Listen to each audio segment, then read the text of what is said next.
Welcome to news alert. AP కష్టాల్లో ఉన్న సమయంలో కూటమిని ప్రజలు గెలిపించారని 175 స్థానాల్లో 164 అసెంబ్లీ సీట్లు 21 ఎంపీ స్థానాలు కట్టబెట్టారని జనసేన అధినేత పవన్ కళ్యాణ్ అన్నారు. కర్నూలు జిల్లా పూడిచెర్లలో ఫామ్ ఫండ్ భూమి పూజ అనంతరం బహిరంగ సభలో మాట్లాడిన పవన్ రాష్ట్ర అభివృద్ధికి చంద్రబాబు అనుభవం ఎంతో అవసరమన్నారు. ఆయన 15 ఏళ్లు ముఖ్యమంత్రిగా కొనసాగాలని కోరుతున్నారని తెలిపారు. రాయలసీమలో నీటి నిల్వల కొరత తీరాలన్నారు. మేలోపు 1,55,000 నీటి కుంటలు పూర్తి చేయాలనే లక్ష్యంగా ప్రభుత్వం పనిచేస్తోందన్నారు. వర్షాల సమయంలో ఇవి నిండితే టీఎంసీ నీళ్లు అందుబాటులోకి వస్తాయని వివరించారు. రాయలసీమను రతనాల సీమగా తీర్చిదిద్దుతామని పేర్కొన్నారు. ప్రత్యేకంగా ధన్యవాదాలు తెలియజేసుకుంటా ఉన్నాను. అలాగే ఆంధ్రాలో పుట్టి ఆంధ్రాలో చదువుకొని ఎక్కడో కేరళలో దూరంగా ఉన్న కేరళలో ఐఏఎస్ ఆఫీసర్గా ఎదిగి ఆంధ్రప్రదేశ్కి ఏదైనా చెయ్యాలి అని చెప్పి 2019లో నాకు అభిమానిగానే కాదు, ఆయన రాష్ట్రానికి సేవ చేయాలనే ఒక ఐఏఎస్ అధికారిగా కృష్ణతేజ్ గారికి మనస్ఫూర్తిగా నా కృతజ్ఞతలు. ఈ రోజున మనం రోడ్లు అంటే ఇద్దరు కీలకమైన వ్యక్తులు, ఒకళ్ళు శశిభూషణ్ గారు అయితే ఇంకోళ్ళు కృష్ణతేజ గారు. ఎందుకంటే ఈరోజు మనం పల్లె పండుగ కార్యక్రమం చేసిన, జాతీయ ఉపాధి హామీ పథకాలు చేస్తున్నాం, రోడ్లు వేస్తున్నా, దీనికి ఇద్దరు పూనుకున్నారు బలంగా. నేను ఒక మాట చెప్పగలను, నేను ఒక పాలసీని ప్రవేశపెట్టగలను. కానీ కృష్ణతేజ గారు కానీ శశిభూషణ్ గారు కానీ ఈ మాటను ముందుకు తీసుకెళ్లి క్షేత్రస్థాయిలో 100% సీసీ రోడ్స్ అయిపోయినాయి కర్నూలులో. మన కర్నూలులో అంటే దాని కారకులు ఒకళ్ళు శశిభూషణ్ గారు, కృష్ణతేజ గారు అయితే ఇంకొకళ్ళు రంజిత్ పాషా గారు కలెక్టర్. ఇందాక వేదిక పైన చూస్తా ఉంటే అందరూ నందికొట్కూరు అందరూ గ్యాంగ్ అంతా చేరి కర్నూలు నేను అభివృద్ధి చేసుకున్న తప్ప మిగతా జిల్లాలు నేను ఎందుకు చేయట్లేదని మిగతా వాళ్ళ మీద అడగాలనిపించింది. మీరందరూ గ్యాంగ్ అప్ అయిపోయి మీరు చేసిన అభివృద్ధి ప్రజలకు మంచి జరుగుతుంటే నాకు నిజంగా మనస్ఫూర్తిగా చాలా చాలా ఆనందంగా ఉంది. మీ అందరికీ నా హృదయపూర్వక శుభాకాంక్షలు, అభినందనలు. అలాగే షణ్ముఖ్ గారికి ఐఎఫ్ఎస్ అధికారి, డైరెక్టర్ నరేగా, వారికి కూడా అంటే మేము నరేగాకి తీసుకొచ్చినప్పుడు గత ప్రభుత్వంలో సరిగ్గా జాతీయ ఉపాధి హామీకి పథకం కాదు, మొన్న గౌరవ శాసనసభ్యులు కూడా అసెంబ్లీలో మాట్లాడుతూ జాతీయ ఉపాధి హామీ పథకం సగటు బతుకు తెరువు లేకుండా ఇబ్బంది పడుతున్న కూలీ సోదరి మండలికి చేయడానికి ప్రవేశపెట్టిన పథకం ఇది. అలాంటి పథకాన్ని దుర్వినియోగం చేసి ఇది రాజకీయ ఉపాధి హామీ పథకం అయిపోయింది. గౌరవ శాసనసభ్యులు తెలియజేశారు మన అసెంబ్లీలో. అలాంటివన్నీ ఎదుర్కోవడానికే షణ్ముఖ్ గారిని పెట్టాం. అలాగే వాటితో పాటు మనకి శ్రీమతి నవ్య గారికి, ఐఏఎస్ గారికి కూడా జాయింట్ కలెక్టర్ కర్నూలు. డీలిమిటేషన్ పై బీఆర్ఎస్ వర్కింగ్ ప్రెసిడెంట్ కేటీఆర్ మండిపడ్డారు. ప్రజాస్వామ్యం మందబలం ఆధారంగా నడవరాదని పేర్కొన్నారు. చెన్నైలో జరిగిన దక్షిణ భారతదేశ రాష్ట్రాల పార్టీల సమావేశానికి కేటీఆర్ హాజరై మాట్లాడారు. కేసీఆర్ ఆధ్వర్యంలో 14 ఏళ్ల పాటు తెలంగాణ ఉద్యమం నడిపించారు. 14 సంవత్సరాల అనంతరం తెలంగాణ ప్రజల ఆకాంక్ష నెరవేర్చుకున్నాం. తమిళనాడు ప్రజల నుంచి అనేక అంశాలు స్ఫూర్తి తీసుకుంటాం. అస్తిత్వం, హక్కుల కోసం కొట్లాడడంలో తమిళనాడు స్ఫూర్తినిచ్చిందే. ద్రవిడ ఉద్యమం సమైక్య దేశంలో తమ హక్కులు సాధించడానికి రాష్ట్రాలకు ఒక దిక్సూచి లెక్క పనిచేస్తోందన్నారు KTR. Tyranny of majority. Sir, we understand what exactly it means to come out of a larger setup and create a small state. We fought against Delhi, and we fought against the forces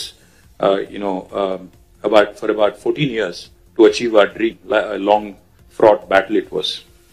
We of course draw a lot of inspiration from the people of Tamil Nadu on how to preserve our identity and fight for our rights in a federal setup, because the whole Dravidian movement is a beacon of light for all of us across the country in terms of fighting for our rights and fighting for our spirit. We of course also are aware that the 5 South Indian states are at the receiving end, as was enunciated by Sri Vijayan ji, Sri Revanth Reddy ji, and also eloquently by D.K. Shivkumar ji, of the union government's policies. Despite demonstrating robust growth across sectors, these states have been victims of apathy and discrimination. Let me remind all of us, we live in the world's largest democracy, India. But democracy should not become a mobocracy. We cannot let numbers dictate terms. We cannot let numbers dictate policies.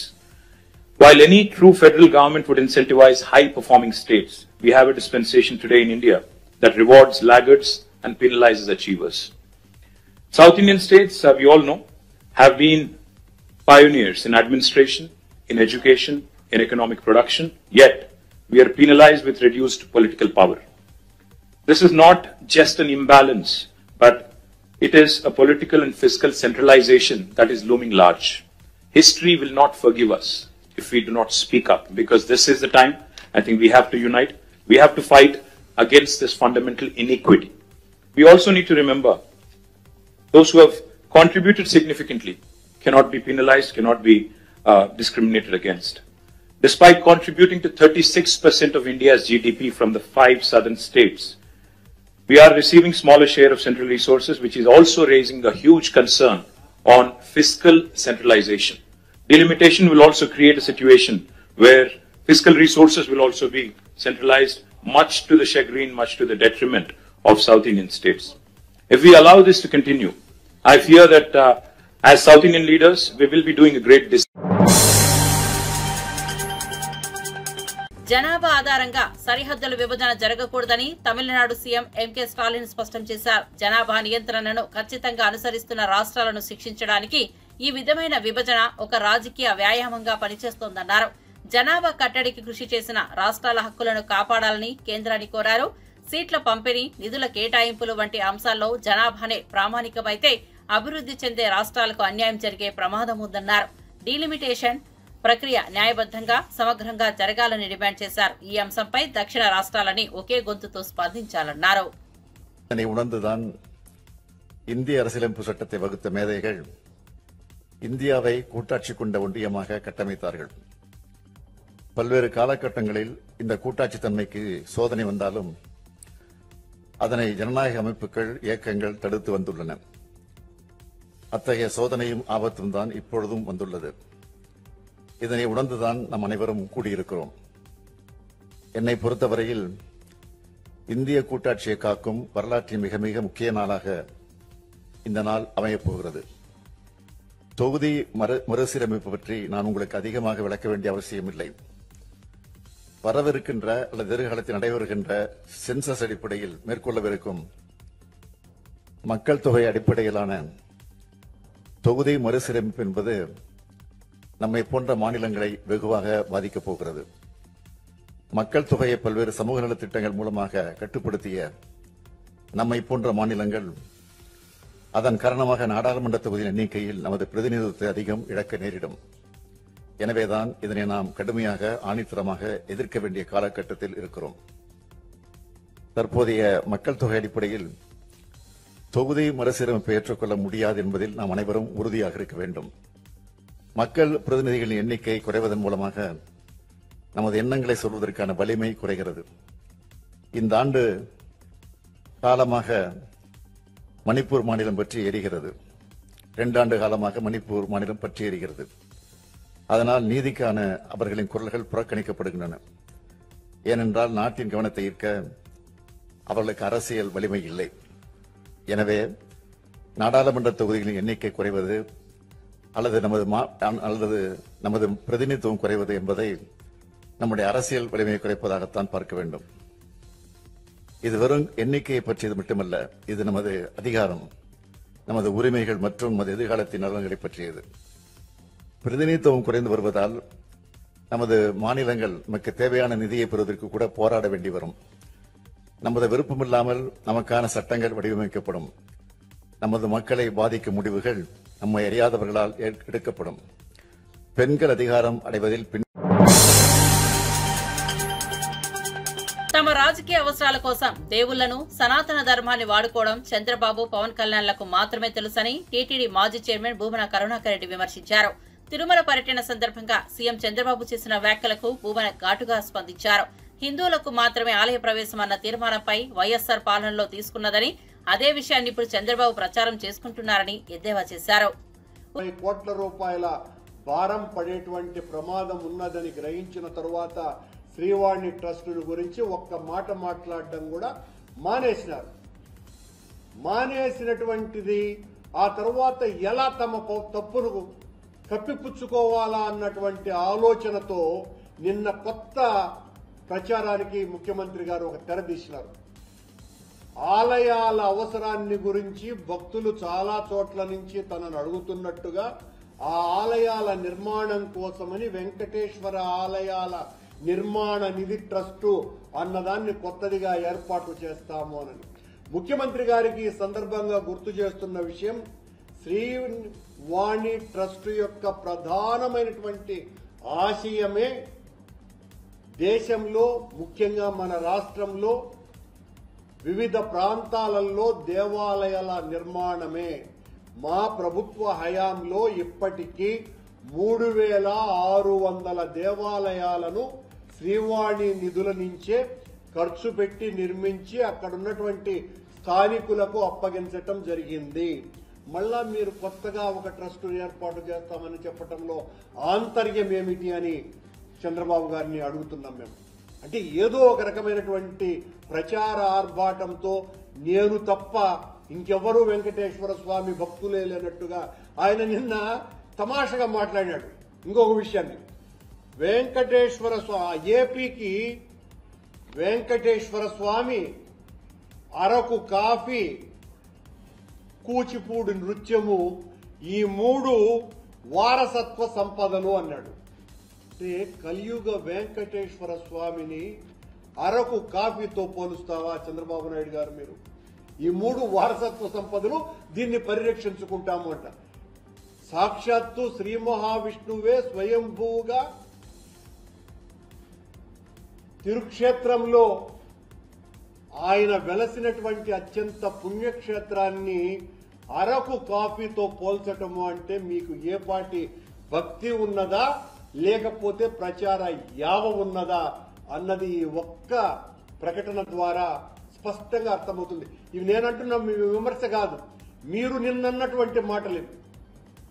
Srivani నిధులతో అత్యంత అద్భుతంగా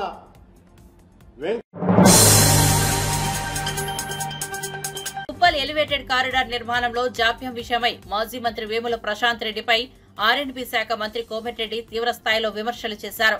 శాసనసభలో ప్రశ్నోత్తరాల సందర్భంగా BRS సభ్యులు ప్రశాంత్ రెడ్డి, హరీష్ రావు అడిగిన ప్రశ్నలకు ఆయన సమాధానమిచ్చారు. బీఆర్ఎస్ ప్రభుత్వం యాగాలు చేయడానికి ఇచ్చిన ప్రాధాన్యం రహదారుల అభివృద్ధికి కేటాయించలేదన్నారు. మంత్రి కోమటిరెడ్డి వ్యాఖ్యలను నిరసిస్తూ బీఆర్ఎస్ సభ్యులు సభ నుంచి వాకౌట్ చేశారు. చెప్పిండ్రు అది ఎక్కడ నీళ్లు వస్తలేవు, ఇప్పుడు ఈ ఎండాకాలం మీకే తెలుస్తుంది ఎక్కడ పైపులు లేవు. అదే సరే, నేను వేరే సబ్జెక్ట్ డిబేట్ కాదే, ప్రశాంత్ రెడ్డి గారికి నేను ఛాలెంజ్ చేస్తున్నా. ఎస్క్రూ అకౌంట్ ఓపెన్ అయింది, వారం కింద ఎస్క్రూ అకౌంట్ అయింది, లాస్ట్ మంత్ వర్క్ స్టార్ట్ అయినాయి.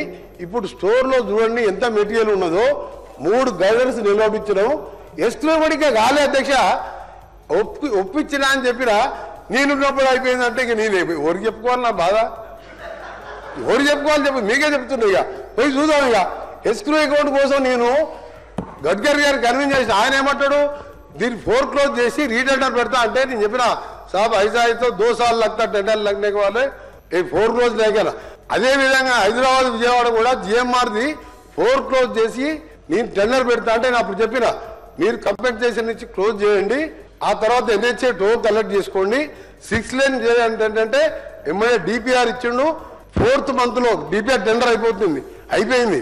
వాటి రిపోర్ట్ ఇచ్చినాక 4th month లో 6 లేన్ గా స్టార్ట్ చేపిస్తారు. సార్ ఇవన్నీ చెప్పాలంటే నేను ఒక పార్లమెంట్ సభ్యునిగా నాకున్న అక్కడున్న పరిచయాలతోని చేసుకొచ్చిన బాబా అప్పుడు ప్రశాంత్ రెడ్డి గారికి ఏంటంటే చివరిగా చెప్తున్నా, ఈ సెక్రటరీ కట్టాలి, చండీగ్రామం యోగాలు చేయాలి, దాన్ని ఏమంటారు అక్కడ ప్రగతి భవన్ లో ఫామ్ హౌస్ లో యాగాలు యజ్ఞాలు చూసుకోవాలన్నా, సెక్రటరీ కట్టాలన్నా, ప్రగతి భవన్ చూసుకోవాలన్నా. నాకేమో యాగాలు యజ్ఞాలు లేవు, రోడ్లు వేయాలి, బ్రిడ్జిలు కట్టాలి, నా పని అది, వారి పని అది. అందుకని మీరు మళ్ళా వేరే ఫామ్ లో రమ్మండి సార్, అన్ని మాట్లాడదాం. Sir thank you. 1 minute sir, 1 minute sir.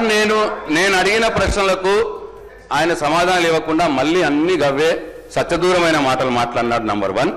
Number 2, sir నన్ను యాగాలు చేసామని చెప్పి నన్ను అవమానపరిచినాడు, సెక్రటరీ కట్టినామని అవమానపరిచినాడు. నేను యాగాలు చేస్తా సార్, నాకు భక్తి ఉన్నది, దేవుడి మీద భక్తి ఉన్నది సార్. నాకు వాటరు నీళ్ళు నేను అనను సార్. చేపల పులుసు నేను తినను సార్, ఎక్కడంటే అక్కడ సార్. ఇట్లా సార్ యాగాలు చేసామని అనుమానిస్తే ఇక దాన్ని మీకే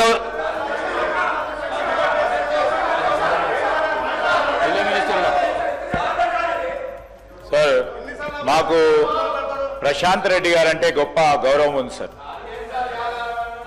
సార్ వారు సార్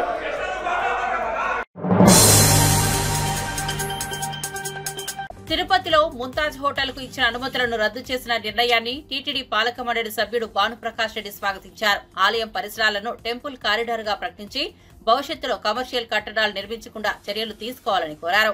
తిరుమల శ్రీవారి భక్తుల ఆధ్యాత్మిక శాంతి భద్రత కోసం తీసుకున్న ఈ నిర్ణయం అభినందనీయమన్నారు. దేవస్థానాల చుట్టుపక్కల వ్యాపార ఉద్దేశాలతో కట్టడాలు ముచ్చుతలకెక్కినట్లు ఉంటాయని వాటిని అరికట్టాల్సిన బాధ్యత ప్రతి అధికారికి ఉందన్నారు. భవిష్యత్తులో భక్తుల మౌలిక సదుపాయాలు మెరుగుపరిచే దిశగా టీటీడీ కట్టుబడి పనిచేస్తోందని స్పష్టం చేశారు. స్టార్ హోటల్ అంటే దాంట్లో బార్లు, పబ్బులు, మాంసాహారం ఇవన్నీ వచ్చే అవకాశం ఉంది కాబట్టి అది భక్తుల మనోభావాలకి సంబంధించిన అంశం కాబట్టి అలాంటిది ఉండకూడదని చెప్పి మొట్టమొదటి ధర్మకర్తల మండలి సమావేశంలో దాని మీద తీర్మానం చేసి ముఖ్యమంత్రి గారికి పంపించారు. రాష్ట్ర ప్రభుత్వానికి వెంటనే రాష్ట్ర ప్రభుత్వం స్పందించి గత ప్రభుత్వం జగన్మోహన్ రెడ్డి ఇచ్చినటువంటి ఉత్తర్వుల్ని రద్దుపరుస్తూ నిన్న వారు ఉత్తర్వులు జారీ చేయడం జరిగింది. ఇది చాలా స్వాగతించదగ్గ విషయం. కోట్లాది మంది భక్తులు దీన్ని స్వాగతిస్తున్నారు. గత ప్రభుత్వంలో ముఖ్యంగా పరకామని గతంలో శ్రీవారి హుండీలో మనం ఎక్కడున్నామో ఈరోజు కలియుగ ప్రత్యక్ష దైవన వెంకటేశ్వర స్వామి పరకామనిలో దాదాపు కోట్ల రూపాయలు దొంగతనం జరిగింది. దాన్ని నియమ నిబంధనలకు వ్యతిరేకంగా లోక్ అదాలత్లో రాజీ చేశారని చెప్పి ఆ రాజీలో కూడా పోలీస్ అధికారుల నుంచి ఒత్తిడి వచ్చిన కారణంగా మేము రాజీకి వెళ్లాల్సిన పరిస్థితి ఏర్పడిందని చెప్పి విజిలెన్స్ రిపోర్ట్లో ఉండడాన్ని నేను లోకేష్ బాబు దృష్టికి నేను తీసుకుని వెళ్ళడం జరిగింది. దీని మీద వెంటనే చర్యలు తీసుకుంటామని చెప్పారు. దీని మీద కూడా నేను బోర్డులో కూడా దీని మీద అబ్జెక్షన్స్ కూడా చెప్పడం జరిగింది. టీటీడీ ఈవో గారు విజిలెన్స్ నివేదిక వచ్చిన తర్వాత వారి మీద చర్యలు తీసుకుంటామని చెప్పారు. నేను ఈరోజు దీని మీద సిఐడి ఎంక్వైరీకి డిమాండ్ చేస్తున్నాను. తిరుమలలో పరకామనిలో జరిగినటువంటి అవకతవకల మీద పరకామనిలో 100 కోట్ల రూపాయలు పైచులకు ఈ విదేశీ నోట్లని దొంగలించారు. దాన్ని నియమ నిబంధనలకు వ్యతిరేకంగా రాజీ చేశారు. దాని మీద ఒక సిఐడి ఎంక్వైరీ జరగాలి. దాంట్లో పాత్రదారులు, సూత్రధారులు, వాటాదారులు దాన్ని ఎవరెవరు అక్కడ ప్రత్యక్షంగా పరోక్షంగా సహకరించారో దాంట్లో కోట్ల రూపాయలు ఎవరెవరు ఎక్కడెక్కడ చేతులు మారిందో పూర్తి స్థాయిలో విచారణ జరిపించాలని చెప్పి నేను కోరడం జరిగింది. సానుకూలంగా స్పందించారు. ఇది రాబో రోజుల్లో తిరుమల క్షేత్రంలో ఎవరైనా సరే తప్పు చేసేదానికి భయపడే దిశగా ఉండాలని చెప్పి నేను కోరుకుంటూ, ముఖ్యంగా అన్యమతస్థుల విషయానికి వస్తే నిన్న ముఖ్యమంత్రి గారు చెప్పడం జరిగింది. భగవంతుడి పట్ల నమ్మకం, విశ్వాసం లేని వారిని గౌరవప్రదంగా వారిని ఇక్కడి నుంచి పంపించేస్తామని చెప్పారు.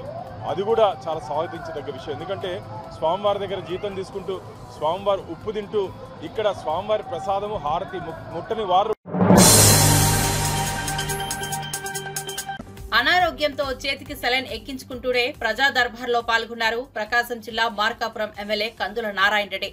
శనివారం ప్రజా దర్బార్ కార్యక్రమం నిర్వహించాలని 3 రోజుల క్రితమే ఎమ్మెల్యే కార్యాలయం ప్రకటించింది. అయితే కార్యక్రమం వాయిదా వేస్తే ప్రజలు ఇబ్బంది పడతారనే ఉద్దేశంతో ఆరోగ్యం బాగాలేకపోయినా ప్రజా దర్బార్లో పాల్గొని వారి నుంచి విడతలను స్వీకరించారు. దీంతో పలువురు ఎమ్మెల్యేపై ప్రశంసలు కురిపించారు.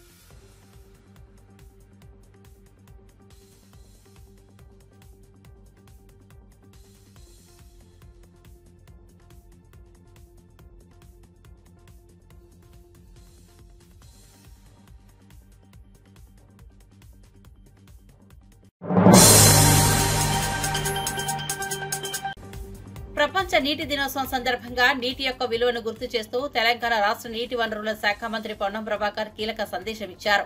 నీటిని పొదుపుగా వినియోగించుకోవాల్సిన అవసరం ఎంతో ఉందని, భవిష్యత్తు తరాలకు భూగర్భ జలాలు అందించాలంటే ఇప్పుడు జాగ్రత్తగా ఉండాలని అన్నారు. భూగర్భ జలాల రక్షణకు ప్రతి ఒక్కరూ బాధ్యత వహించాలన్నారు. సాగునీటి పథకాలు, భూగర్భ జలాల అభివృద్ధిపై ప్రభుత్వం కృషి చేస్తోందని తెలిపారు. ఈ దినోత్సవం ప్రజల్లో నీటి ప్రాముఖ్యతను మరింతగా పెంచాలని ఆకాంక్షించారు. ప్రతి వ్యక్తి నీటి పొదుపులో భాగస్వామి కావాలని పిలుపునిచ్చారు. ఈరోజు వరల్డ్ వాటర్ డే అంటే మనం నీటిని గురించి మాట్లాడుకోవాల్సినటువంటి అవసరం ఉన్నటువంటి దినం ఇవాళ. ఈరోజు అందరూ కూడా ఒక సంకల్పం తీసుకోవాలని విజ్ఞప్తి చేస్తున్న తెలంగాణ రాష్ట్ర ప్రభుత్వ పక్షాన నీటిని పొదుపుగా వాడుకుందాం, వచ్చే తరాలకు మనం కొంత అవకాశాన్ని ఇద్దాం. అనవసరంగా నీటిని దుర్వినియోగం చేసి ఈ నీటి ఇబ్బందుల లోపల గ్రౌండ్ వాటర్ పడిపోతున్న ఈ సందర్భం లోపల గ్రౌండ్ వాటర్ కాపాడుకోవడానికి కూడా తీసుకునే ప్రయత్నాలు కావచ్చు.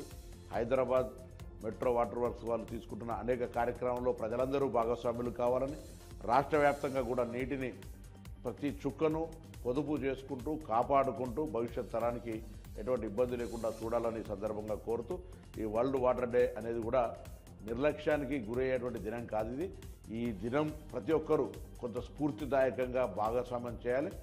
కనీసం నీటిని వృధా చేయకుండా ఉండేటువంటి చర్యలు తీసుకోవాలని సందర్భంగా కోరుతూ వరల్డ్ వాటర్ డే సందర్భంగా మనం ఇలా ఒక సంకల్పం తీసుకొని ముందుకు పోయి నీటిని పొదుపుగా వాడతామని ప్రతిజ్ఞ చేసుకోవాల్సిందిగా అందరికీ విజ్ఞప్తి చేస్తా ఉన్నాను. కృష్ణా జిల్లా అవనిగడ్డలో విజిలెన్స్ శాఖ అధికారులు ఆపరేషన్ గరుడ నిర్వహించారు. మెడికల్ షాపులపై ఆకస్మిక తనిఖీలు చేపట్టి ప్రిస్క్రిప్షన్ లేకుండా మందులు విక్రయిస్తున్న షాపులను గుర్తించారు. నిబంధనలు పాటించని షాపులపై అధికారులు వెంటనే చర్యలు తీసుకున్నారు.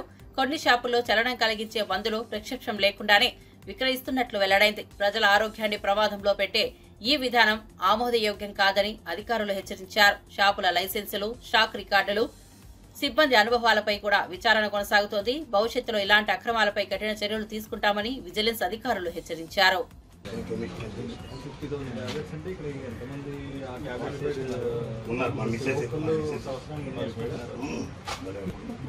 కొంచెం కౌన్సిలింగ్ సెషన్ కింద వాటిని పెడితే ఏం జరుగుతుంది, వాళ్ళ ఇంటికి హ్యాబిట్ అయిపోతుంది. అవి హిట్ అయిన తర్వాత వాళ్ళు దేమే గో టు క్రైమ్ అవుతుంది. అలా చూసుకోవాలి.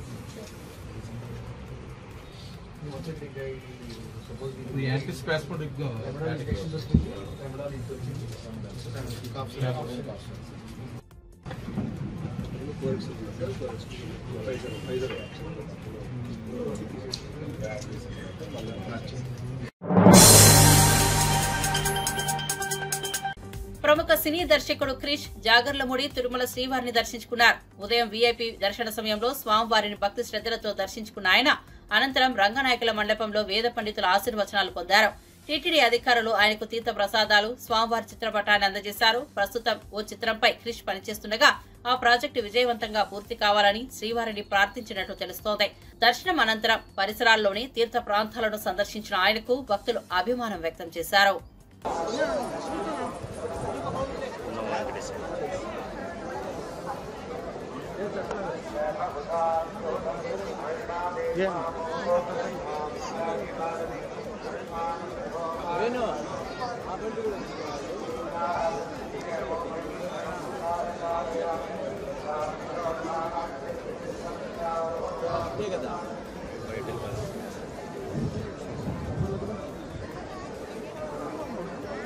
చాలా పుట్టేస్తాం చిన్న సరిపోతుంది.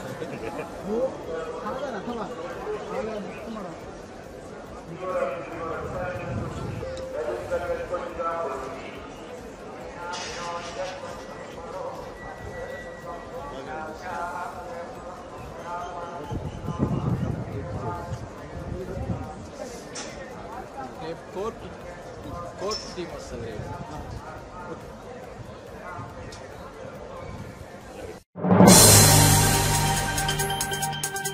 తెలంగాణ ప్రభుత్వ ప్రైవేటు భాగస్వామ్యం విధానంలో రోడ్లు వేయట్లేదని ఆర్ఎండ్బీ శాఖ మంత్రి కోమటిరెడ్డి వెంకటరెడ్డి తెలిపారు. హైబ్రిడ్ యాన్యుటీ విధానంలో రహదారులు వేస్తామన్నారు. పీపీటీ, హ్యామ్ రెండు వేర్వేరు విధానాలని తెలిపారు. శాసనసభలో హరీష్ రావు అడిగిన ప్రశ్నలకు ఆయన సమాధానమిచ్చారు.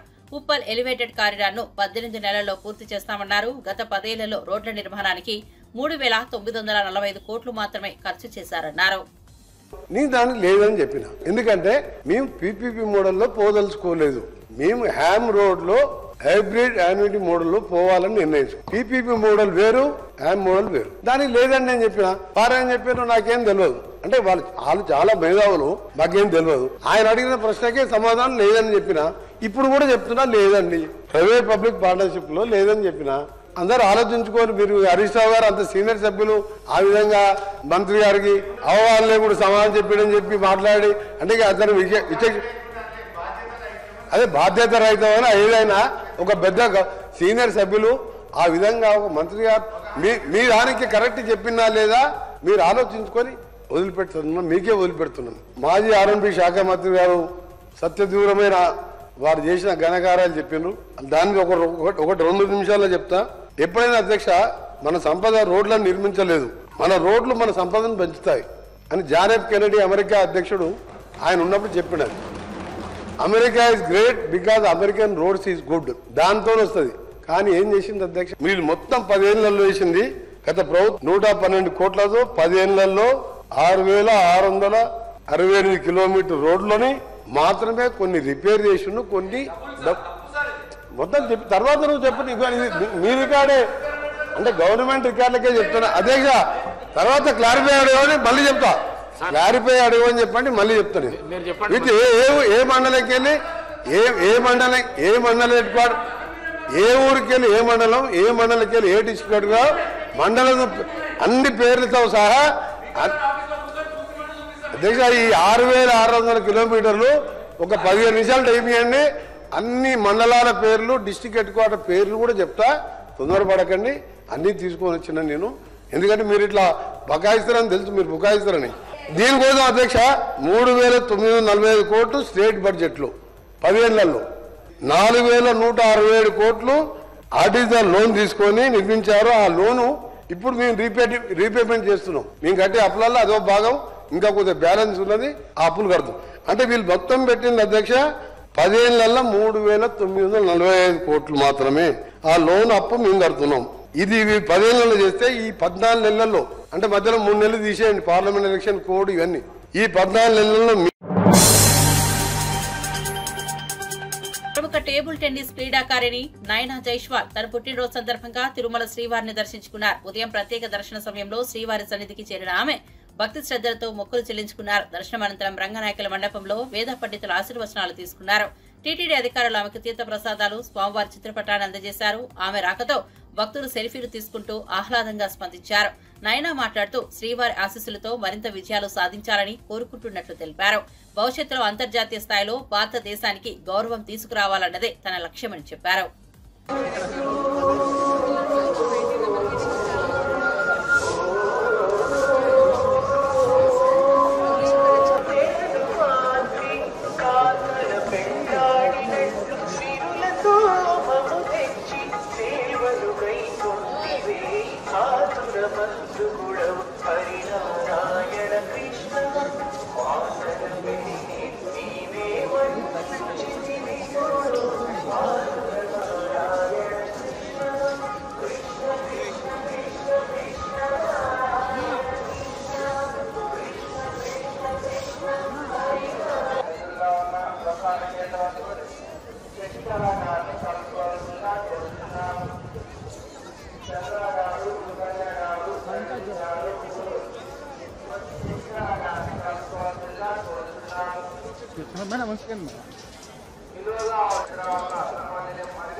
అందరికీ నమస్కారం. ఓం నమో వెంకటేశాయ. ఈరోజు నా పుట్టినరోజు సందర్భంగా నేను తిరుమలకి వచ్చాను, శ్రీవారి దర్శనం చేసుకున్నాను. చాలా ఆనందంగా ఉంది. అండ్ ఇది నాకు ప్రపంచంలోనే చాలా ఇష్టమైన ప్లేస్ తిరుమల. ఎందుకంటే ప్రతిసారి వచ్చినప్పుడు ప్రతి కొండ ఎక్కే కొద్దీ నాలో కొండంత ధైర్యం వస్తుంది. ఎందుకంటే శ్రీ వెంకటేశ్వర స్వామి నా ధైర్యము. మరియు మనం చూస్తే నిజం చెప్పాలంటే నీతి ఉండాలి, మంచి చేయాలంటే మనసు ఉండాలి. మనసున్న మహారాజు దైవం ఒకటే. కావున కష్టపడి ఫలితము దైవాన్ని అందిస్తే సుఖము స్వాభావికంగా దొరుకుతుంది. అండ్ ఇక్కడ వచ్చిన భక్తులందరూ కూడా చాలా అదృష్టవంతులు. ఎందుకంటే మనం చూస్తే అంధకార బంధురమైన కలియుగమున గతి తప్పిన మానవ జన్మానికి సూర్యుని వెలుగు లాంటిది ఈ తిరుమల శ్రీవారి దర్శనం అని నేను చెప్పగలను. ప్రస్తుతానికైతే ఇప్పుడు ట్రైనింగ్ జరుగుతుంది. రాబోయే యూరోప్లో జరిగే స్లోవేనియా ఓపెన్ గురించి నేను ఇప్పుడు ప్రిపేర్ అవుతున్నాను. సో అక్కడ కూడా బాగా పర్ఫామ్ చేస్తాను అనేసి ఆశిస్తున్నాను. And really glad to be here today.